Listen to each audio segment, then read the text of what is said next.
So over the years, there's been a lot of different football myths from pro footballers. Some are ridiculous, some might work, but today we're gonna find out if they're confirmed or busted. So the first myth we're testing out comes from legendary goalkeeper Peter Schmeichel. And he used to wear colourful goalkeeper shirts that were a size too big because he thought they would intimidate other attackers. You want to try it out, Sean? Let's do it.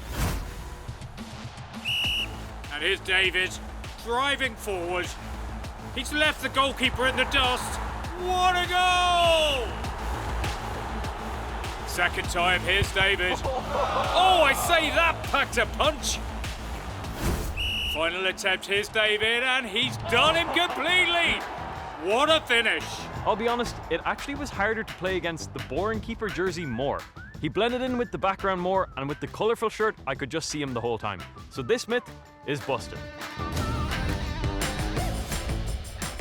So the next myth we have comes from Neymar Jr, and he used to wear these nasal strips to apparently help him breathe better on the pitch. Let's try it out. And off he goes. Arms and legs pumping.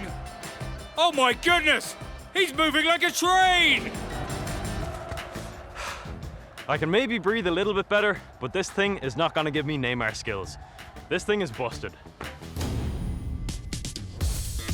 The next myth we have is the helium football. And apparently, if you fill your football with helium, it'll make it move all over the place and be a nightmare for the goalkeeper. Fun fact, helium is the gas that makes your voice go squeaky, like this. Get in!